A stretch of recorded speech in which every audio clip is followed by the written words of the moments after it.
मंडळींनो, खरं तर व्हिडिओ गावाक जाऊच्या आधी शूट केलेला आहे, पण गडबडीत रवान गेलो. तर मंडळी, गावाक गेल्यावर एक गोष्ट मात्र मला समजली की जेव्हा आपण कायच करीत नाही ना, तेव्हा लोकांनी ती घराकडे येऊन चौकशी करतात.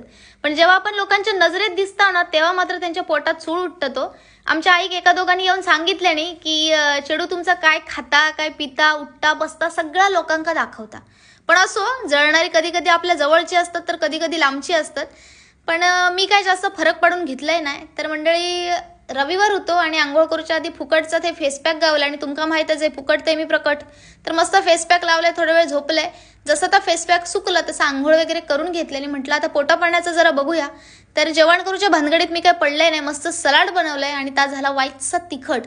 तर मंडळींनी एक मिरची माका पडली 50 रुपयात. खाली बाजारात गेले, 50 रुपयाचे वडापाव, थंडा बिंडा काय ना काय घेऊन इलंय.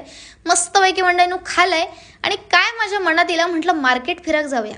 पहिला ना मंडळींनो मी लई काचकूच करायचं एकटा तुकटा बाहेर पडाक, पण आता मंडळींनो काही एक फरक पडत नाही. इला मनात की चाललंय बाहेर. तर मंडळींनो, लोक म्हणतात एकलकोंडा असा, लोक कोणाबरोबर बोलाक आवडत नाही, पण ठीक आहे, आता मी असाच आहे आणि असाच वागाचं पण ठरवलंय. मस्त डोंबिवली मार्केट अख्ख्या फिरलंय, वायचो उसाचं रस पिलंय, जीव थंड केलंय आणि मंडळींनो त्याच गर्दीतनं परत फिरत फिरत घरा गेलंय.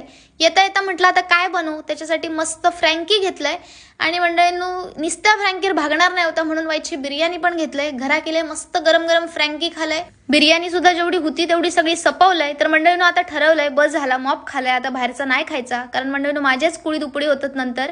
तर बघू माझ्या शब्दावर किती टिकतंय, पण आपण भेटाया उद्या.